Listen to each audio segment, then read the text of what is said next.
Hello అండి, ఈ వీడియోలో queen of tears final episode చూడబోతున్నాం. లాస్ట్ ఎపిసోడ్ ఎండింగ్లో హీరోయిన్ ఆల్మోస్ట్ కలుసుకోబోతూ ఉంటే యున్సంగ్ హీరోయిన్ని కిడ్నాప్ చేపించి కోపంగా కార్తో హీరోని గుద్దేస్తాడనమాట. సో హీరో రోడ్ పైన పడిపోతాడు. అక్కడున్న పోలీస్ ఆఫీసర్స్ వెంటనే హీరోని అంబులెన్స్లో హాస్పిటల్కి పంపించి యాక్సిడెంట్ చేసిన కార్ని స్టాప్ చేసి చూస్తే అందులో యున్సంగ్ కాకుండా వేరే పర్సన్ ఉంటాడు.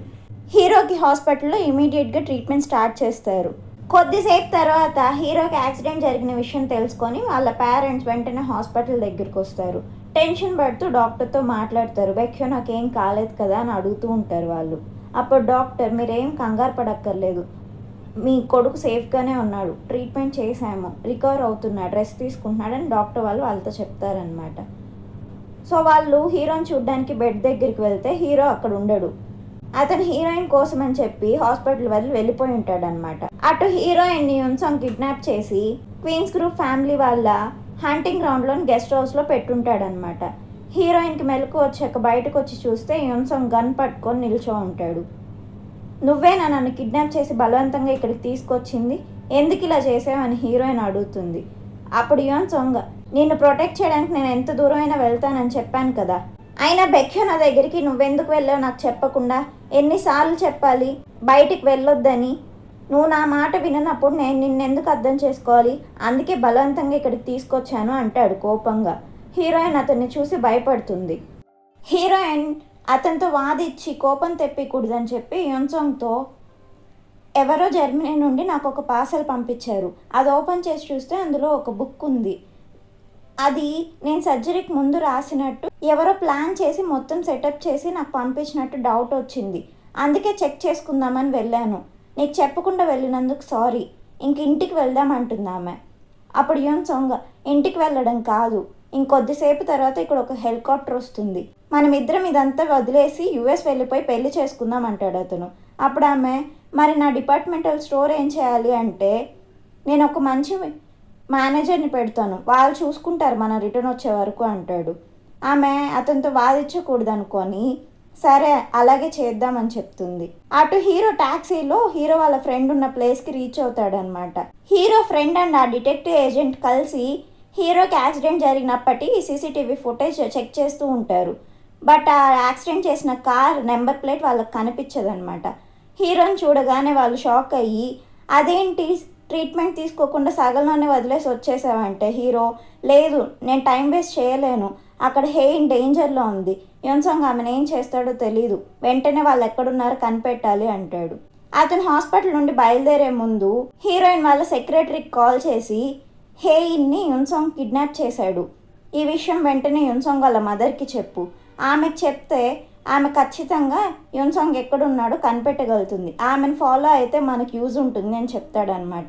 సో ఆ సెక్రటరీ హీరో చెప్పినట్టే యున్సంగ్ మదర్ని మీట్ అయ్యి, యున్సంగ్ హెయిర్ని కిడ్నాప్ చేసి ఎక్కడికో తీసుకెళ్ళాడు, మీకు ఈ విషయం చెప్దామని ఇక్కడి దాకా వచ్చానని ఆమెతో చెప్పి అక్కడ నుండి బయటకు వెళ్ళిపోతుంది.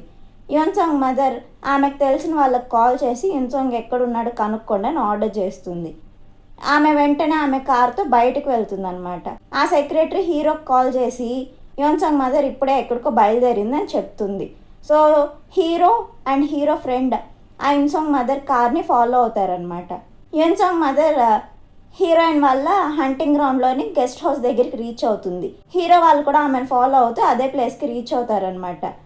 అప్పుడు హీరో, నేను లోపలికి వెళ్ళి హెయిన్ ఎలా ఉందో చూసి ఏదైనా డేంజర్ ఉంటే నేను నీకు వెంటనే కాల్ చేస్తాను, అప్పటిదాకా బయటే వెయిట్ చేయి, నేను కాల్ చేస్తే వెంటనే పోలీస్ ఆఫీసర్స్కి కాల్ చెయ్యి అని చెప్తాడనమాట హీరో వాళ్ళ ఫ్రెండ్తో. అలా చెప్పి హీరో లోపలికి వెళ్తాడు. హీరో దెబ్బలతోనే కష్టపడుతూ హీరోయిన్ని సేవ్ చేయాలని చెప్పి అలా లోపలికి నడుచుకుంటూ వెళ్తూ ఉంటాడు. అప్పుడు ఆ గెస్ట్ హౌస్లో పనిచేసే ఒక సర్వెంట్ హీరోని చూసి గుర్తుపట్టి ఎవరికి తెలియకుండా బ్యాక్ డోర్ నుండి వెళ్ళడానికి ఒక సీక్రెట్ కీ హీరోకి ఇస్తాడనమాట. అటు యున్సంగ్ మదర్ గెస్ట్ హౌస్ లోపలికి వెళ్ళి యున్సంగ్తో మాట్లాడుతూ, నువ్వేమైనా చేసుకో నాకు తెలీదు, బట్ నేను ఇచ్చిన ఆ సీక్రెట్ ఫండ్ అండ్ నువ్వు చెప్పిన ఆ ఎవిడెన్స్ ఉండే ఫైల్ రెండు నాకు తిరిగి ఇచ్చేసి ఆ తర్వాత కొరియా వదిలి వెళ్ళిపో, అప్పటిదాకా నువ్వు వెళ్ళడానికి వీలు లేదు అంటుంది. అప్పుడు యున్సంగ్, అంటే నువ్వు నా మీద దిగులతో కాదా ఇక్కడికి వచ్చింది, ఆ ఫైల్ కోసం వచ్చావా, నేను నిజంగా ఆ ఫైల్ బయట పెడతాను అనుకున్నావా, నేను ఎంత సీక్రెట్గా ఉంచుతానో నీకు తెలీదా? చిన్నప్పటి నుంచి నేను ఏదైనా విషయం దాచిపెట్టడంలో ఎంత ఎక్స్పర్టో నీకు తెలీదా అంటాడు. అప్పుడు మనకి ఫ్లాష్ బ్యాక్ చూపిస్తారనమాట. యాక్చువల్లీ హీరోయిన్ వాళ్ళ చిన్నప్పుడు హీరోయిన్ ఫ్యామిలీ అండ్ యోన్సంగ్ మదర్ అందరూ కలిసి బీచ్కి పిక్నిక్కి వెళ్ళినప్పుడు హీరోయిన్ వాళ్ళ బ్రదర్ బోట్ యాక్సిడెంట్లో చనిపోతాడు కదా, అది యోన్సంగ్ మదరే చేపించుంటుంది. ఆ విషయం అక్కడున్న యోన్సంగ్ కూడా చూసుంటాడు. బట్ ఆ విషయం ఎవ్వరికి చెప్పడనమాట అతను. వాళ్ళ మదర్తో, నేను ఈ విషయం ఎవ్వరికి చెప్పను, బట్ నువ్వు చేయాలనుకున్నది త్వరగా సాధించి ఆ ఫ్యామిలీని వదిలేసి నా దగ్గరికి త్వరగా రా అని చెప్తాడు అతను. అదంతా ప్రజెంట్లో వాళ్ళ మదర్కి గుర్తు చేస్తూ, నువ్వేం చేసినా అదంతా నా కోసమే, ఆ ఫ్యామిలీని వదిలేసి ఎప్పటికైనా నాకు తిరిగి వస్తావు అని నమ్మకంతో ఇన్ని రోజులు వెయిట్ చేశాను. బట్ అదంతా నిజం కాదు. నువ్వు ఇదంతా చేస్తుంది నా కోసం కాదు, నీ స్వార్థం కోసం నువ్వు చేసుకుంటున్నావు. ఆ ఎవిడెన్స్ ఉండే ఫైల్ నా రూమ్లోని ర్యాక్లో ఉంది, దాని పాస్వర్డ్ కూడా నీ బర్త్డే డేటే అని చెప్తాడు. ఇలా వాళ్ళిద్దరు మాట్లాడుకోవడం గోడ వెనుక నుండి హీరోయిన్ వింటుంది. అదంతా విని ఆమె షాక్ అవుతుంది. ఎవరో ఉన్నట్టు యోన్సంగ్ మదర్కి డౌట్ రావడంతో వెంటనే లేచి ఆమె అదంతా చెక్ చేస్తూ ఉంటే గెస్ట్ హౌస్ మొత్తం పవర్ పోతుందన్నమాట. యోన్సంగ్ వెంటనే గన్ తీసుకొని ఏం జరుగుతుందని చెక్ చేయడానికి బయటకు వస్తాడు. అప్పుడే అక్కడికి హీరో వచ్చి హీరోయిన్ని ఎవ్వరికి తెలియకుండా బయటకు తీసుకువెళ్ళిపోతాడు. అలా హీరోయిన్ గెస్ట్ హౌస్ నుండి బయటకు వచ్చేసి మెయిన్ గేట్ దగ్గరికి నడుస్తూ ఉంటారు. హీరో వీక్గా ఉండి నడవలేకపోవడం చూసి హీరోయిన్ టెన్షన్ పడుతూ ఏం జరిగింది ఇలా ఉన్నావు అని అడుగుతూ ఉంటుంది. అప్పుడు హీరో, నా గురించి వదిలే, నువ్వు ఇక్కడ నుండి స్ట్రైట్గా వెళితే మెయిన్ గేట్ బయట మా ఫ్రెండ్ వెయిట్ చేస్తూ ఉన్నాడు, నువ్వు అతనితో వెళ్ళు సేఫ్గా, నేను ఎలాగైనా బయటకు వస్తాను అంటాడు. అప్పుడు హీరోయిన్, నేను ఒక్కదాన్ని వెళ్ళడం కుదరదు, ఏదేం జరిగినా మన ఇద్దరం కలిసే బయటకు వెళ్తున్నా అంటుంది. అలా వాళ్ళిద్దరు కష్టపడుతూ ఆ స్నోలో నడుస్తూ ఉంటారు. యోన్సంగ్ కోపంగా గన్ తీసుకొని జీప్లో వాళ్ళని ఫాలో అవుతాడనమాట. అటు హీరో ఫ్రెండ్ లోపల ఏం జరుగుతుందో తెలియక టెన్షన్ పడుతూ పోలీస్ ఆఫీసర్కి కాల్ చేసి సిచ్యువేషన్ మొత్తం ఎక్స్ప్లెయిన్ చేస్తారనమాట. సో పోలీస్ ఆఫీసర్ అందరూ ఆ గెస్ట్ హౌస్ రీచ్ అవుతారు. యోన్సంగ్ హీరోయిన్ వెళ్ళిపోవడం చూసి గన్ తీసుకొని, హేయిన్, నువ్వు బెక్యూనోతో ఉండడం ఏంటి, నీకు ఎన్నిసార్లు చెప్పాలి, నా మాట నువ్వు వినవా, ఇంకా లేట్ చేయొద్దు, హెలికాప్టర్ కూడా వస్తుంది, మనం ఇద్దరం వెళ్ళిపోదాం రా అని సీరియస్గా అడిగితే ఆమె, నేను చచ్చినా నీతో రాను అంటుంది. అప్పుడు యోన్సంగ్, నువ్వు ఇలా చేస్తే నా దగ్గర వేరే ఆప్షన్ లేదని చెప్పి యోన్సంగ్ హీరోయిన్ని షూట్ చేయబోతాడు. హీరో అడ్డు రావడంతో ఆ బుల్లెట్ అతనికి తగులుతుంది. అక్కడున్న పోలీస్ ఆఫీసర్స్ వెంటనే యోన్సంగ్ని షూట్ చేస్తారు. సో యోన్సంగ్ చనిపోతాడు. బుల్లెట్ తగలడంతో హీరో కింద పడిపోతాడు. వెంటనే అతన్ని హాస్పిటల్కి తీసుకెళ్లి ట్రీట్మెంట్ స్టార్ట్ చేస్తారు. హీరో హాస్పిటల్లో ఉన్న విషయం తెలుసుకొని ఫ్యామిలీ మొత్తం టెన్షన్ పడుతూ అక్కడికి వస్తారు. అప్పుడు హీరోయిన్ ఏడుస్తూ, బెక్యూనోకి నా వల్లే బుల్లెట్ తగిలింది, ఇదంతా నా వల్లే జరిగింది, అతను నా కోసమే ఇదంతా సఫర్ అవుతున్నాడు అంటూ ఏడుస్తుంది. అప్పుడు హీరో మదర్ ఆమెను హక్ చేసుకొని, నువ్వేం వరీ అవద్దు, బెక్యూనోకి ఏం కాదు అని చెప్తుంది. కొద్దిసేపు తర్వాత హీరో మదర్తో మాట్లాడుతూ, నాకు చిన్నప్పుడు 2 కొడుకులు 1 కూతురు. హెయిన్ వాళ్ళ ఫస్ట్ బ్రదర్ బీచ్లో బోట్ యాక్సిడెంట్లో చనిపోయాడు. అదే యాక్సిడెంట్లో హెయిన్ని ఎవరో సేవ్ చేశారు. మీరు ఆ రోజు నాకు ఇంట్లో బెక్యూనో చిన్నప్పుడు ఫొటోస్ చూపిస్తూ ఉంటే నేను ఒక బీచ్ చూసి గుర్తుపట్టాను కదా, అది ఇవాళ పొద్దున్నే నేను మా ఇంట్లో ఆల్బమ్ చూస్తూ ఉంటే నాకు 2 ఫొటోస్ సిమిలర్గా అనిపించాయి. అప్పుడే అర్థమైంది హెయిన్ని సేవ్ చేసింది ఒక స్కూల్ క్యాంప్లోని అబ్బాయి అని అక్కడ వాళ్ళు చెప్పారు. అది ఇంకెవరో కాదు, నువ్వు చెప్పినట్టు బెక్యూనోనే. వీళ్ళిద్దరూ ఫేట్ వల్లే ఇలా ఒకరిని వదిలి ఒకరు ఉండలేకపోతున్నారు. వీళ్ళిద్దరు చిన్నప్పటి నుంచి డెస్టిన్డ్ అని ఆమె వాళ్ళ మదర్తో చెప్తుంది. అదంతా విని హీరో మదర్ బాధపడుతూ, నిజమే, వాళ్ళిద్దరిని ఎవ్వరూ విడతీయలేరు, బెక్యూనోకి ఏం జరగకుండా త్వరగా రికవర్ అవ్వాలని కోరుకుంటున్నాను అని బాధపడుతుంది ఆమె. అటు యోన్సంగ్ మదర్ గెస్ట్ హౌస్లో యోన్సంగ్ దాచిపెట్టున్న సీక్రెట్ ఫండ్ని మొత్తం ఆమె వెహికల్లోకి ట్రాన్స్ఫర్ చేసుకుంటూ ఉంటుంది. అప్పుడు అక్కడ కొంతమంది పోలీస్ ఆఫీసర్స్ వచ్చి, యోన్సంగ్ మీ కొడుకే కదా, అతను చనిపోయాడు అని చెప్తారు. సో ఆమె యోన్సంగ్ చిన్నప్పటి విషయాలన్నీ గుర్తు చేసుకుంటూ కొద్దిసేపు బాధపడుతుంది. హీరోకి హాస్పిటల్లో ట్రీట్మెంట్ కంటిన్యూ అవుతూ ఉంటుంది. అటు యోన్సంగ్ మదర్ యోన్సంగ్కి ఫ్యూనరల్ చేసిన వెంటనే ఆమె అసిస్టెంట్ని పిలిపించి, యోన్సంగ్ పేరు పైన ఇప్పటి వరకు ఉన్న షేర్స్ అన్నీ నా నేమ్ పైన ట్రాన్స్ఫర్ చేయి, వెంటనే నేను చైర్పర్సన్ అయ్యేలాగా ఏర్పాట్ల స్టార్ట్ చెయ్యి అని అనౌన్స్ చేస్తుందన్నమాట.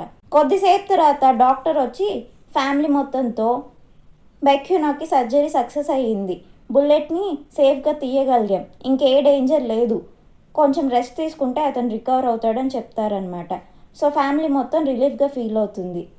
ఆ తర్వాత హీరో పక్కన కూర్చొని అతను ఎప్పుడు లేస్తాడని వెయిట్ చేసి, బెక్యునో డాక్టర్ నువ్వు రికవర్ అవుతున్నావు అని చెప్పారు, సో త్వరగా లేయి, నేను నీ కోసం వెయిట్ చేస్తున్నా, నువ్వు లేయగానే నేను నీకు సారీ చెప్పాలి, పాస్ట్ ఫ్యూ డేస్ నిన్ను చాలా బాధ పెట్టాను, రియల్లీ సారీ, ఇక నుండి మనం అంతా మర్చిపోయి హ్యాపీగా ఉందామని చెప్తూ బాధపడుతూ ఉంటుంది ఆమె.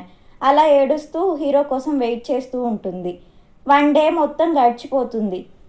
ఆమె ఏం తినకుండా హీరో పక్కనే కూర్చొని వెయిట్ చేస్తూ ఉంటుందన్నమాట. అప్పుడు హీరోతో మాట్లాడుతూ, బెక్యునో ఇంకా లేస్తావా లేదా, 1 డే నుండి నేను నీకోసం ఏం తినకుండా ఏడుస్తూ వెయిట్ చేస్తూ ఉన్నాను, నువ్వు లేచేసరికి నేను ఏడ్చి పడిపోతానేమో, ప్లీజ్ ఇంకా లేట్ చేయొద్దు, వెంటనే రికవర్ అయ్యి లేచి నాతో మాట్లాడని మాట్లాడుతూ ఉంటుంది ఆమె. ఫ్యూ మినిట్స్ తర్వాత హీరో కళ్ళు తెరిచి చూస్తాడనమాట. ఆమెతో, హేయ్ ఇప్పుడు నేను అంతా నార్మల్ అయ్యాను, ఇంకా ఏడవద్దు ప్లీజ్, గతంలో పెళ్ళైన తర్వాత మనం చిన్న వాటికి గొడవపడి చాలా దూరం అయ్యాము, ఇక నుండి అలా కాకుండా హ్యాపీగా ఉందాం, మన పాస్ట్ మొత్తం మర్చిపోయి ఫ్రెష్గా మన రిలేషన్ స్టార్ట్ చేసుకుందాము, ఐ లవ్ యూ అని చెప్తాడు హీరో. అలా వాళ్ళిద్దరు మాట్లాడుకుంటూ ఉంటారు. హీరో కంప్లీట్గా రికవర్ అయ్యి నార్మల్ అయినందుకు హీరోయిన్ చాలా హ్యాపీ ఫీల్ అవుతుంది. ఫ్యామిలీ మొత్తం కూడా లోపలికి వచ్చి చూసి హీరో సేఫ్గా ఉన్నందుకు హ్యాపీగా ఫీల్ అవుతారనమాట.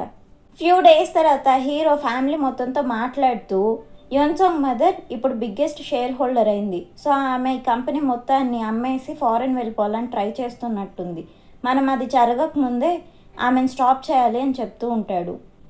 ఆమె బిగ్గెస్ట్ షేర్ హోల్డర్ అయినప్పటికి కూడా ఆమె దగ్గర ఉన్న సీక్రెట్ ఫండ్స్ ఇల్లీగల్, సో అది ప్రూవ్ చేసి మనం ఆమె పైన కేసు పెట్టొచ్చు అని హీరో చెప్తూ ఉంటాడు వాళ్ళతో.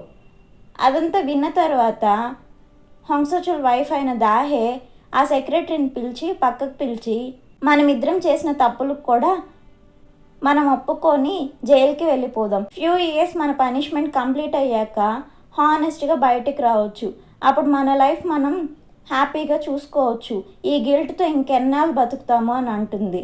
అప్పుడు ఆ సెక్రటరీ, ప్రిజన్కి వెళ్ళడం నా వల్ల కాదు, అయినా నేను చేసిన తప్పులన్నిటికీ ఫ్యూ డేస్ నుండి మంచి పనులు చేసి సరిదిద్దుకున్నాను, బెక్యునో అండ్ హేయిన్ ఇప్పుడు కలిసి ఉన్నారంటే అదంతా నా వల్లనే, హేయిన్కి మెమరీ లాస్ అయిన తర్వాత ఇంటికి వెళ్ళినప్పుడు బెక్యునో రూమ్లో ఆమెకు కనిపించేలా ఆ MP3 డివైస్ అక్కడ పెట్టింది నేనే, ప్లస్ జర్మనీ నుండి వచ్చిన ఆ పార్సల్ యోన్సాంగ్కి తెలియకుండా ఆమెకు రీచ్ అయ్యేలా చేసింది కూడా నేనే, చెప్పాలంటే వాళ్ళిద్దరు నా వల్లే కలుసుకోగలిగారు, సో నేను చేయాల్సిన హెల్ప్ చేశాను, అంతేగాని నన్ను ఇంకా జైలుకి వెళ్ళమని మాత్రం చెప్పొద్దు అంటుంది.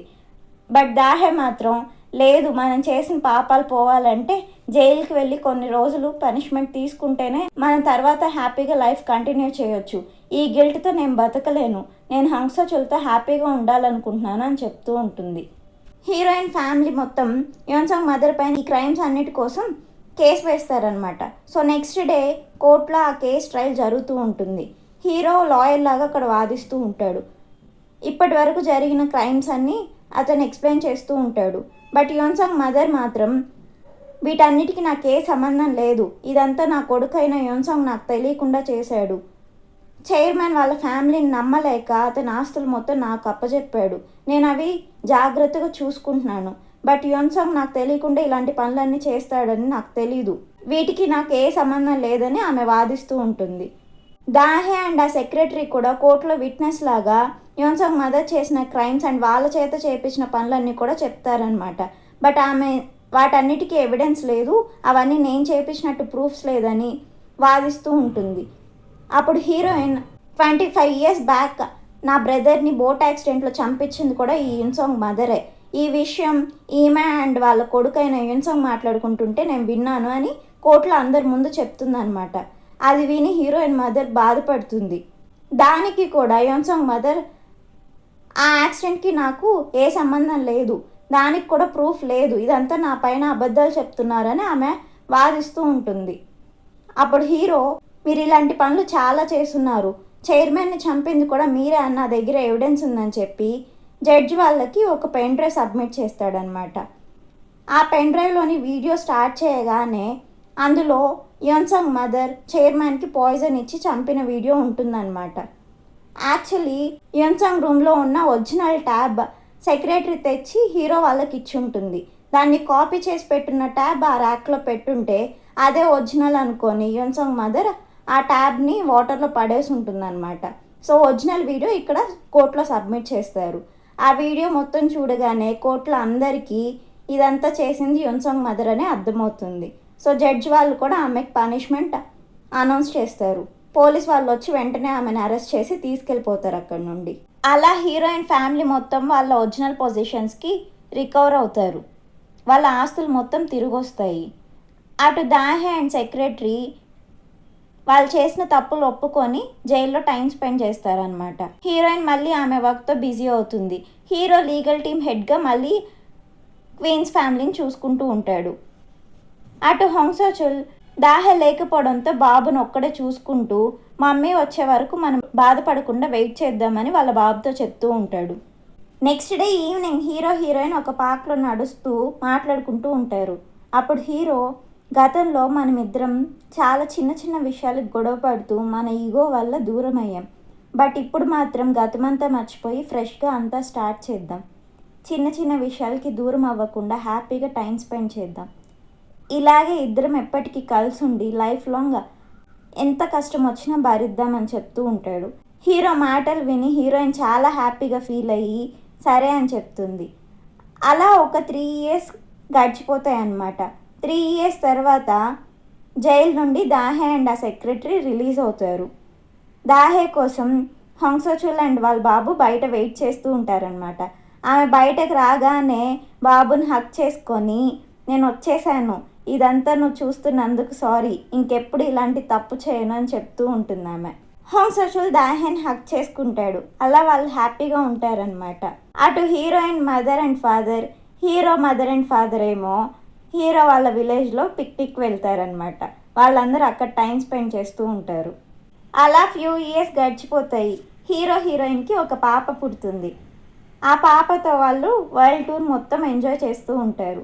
ఇక డ్రామా ఎండింగ్కి వస్తే ఒక 50 years తర్వాత హీరో బాగా ఓల్డ్ అయిపోయిన క్లిప్ మనకు చూపిస్తారనమాట. అంటే ఇన్ని ఇయర్స్ హీరో హీరోయిన్ హ్యాపీగా టైం స్పెండ్ చేసి హీరోయిన్ ఫస్ట్ చనిపోయి ఉంటుంది 50 years తర్వాత. సో హీరోయిన్ ఉన్న గ్రేవ్ యార్డ్ దగ్గర హీరో విజిట్ చేస్తాడనమాట. ఆమె కోసం అక్కడ కొన్ని ఫ్లవర్స్ పెట్టి ఆ తర్వాత హీరోయిన్కి ఇష్టమైన ఆ ఫీల్డ్ దగ్గరికి వెళ్ళి అక్కడంతా నడుస్తూ హీరోయిన్ని అతను తలుచుకుంటూ ఉంటాడు. ఇన్ని ఇయర్స్ గడిచినా ఇంకా ఆమె అతని కళ్ళ ముందే ఉన్నట్టు అతను ఫీల్ అవుతాడనమాట. అలా వాళ్ళిద్దరు లైఫ్ మొత్తం హ్యాపీగా ఉండగలుగుతారు. సో ఇలా queen of tears drama happy ఎండింగ్తో కంప్లీట్ అవుతుంది. Thank you all for watching.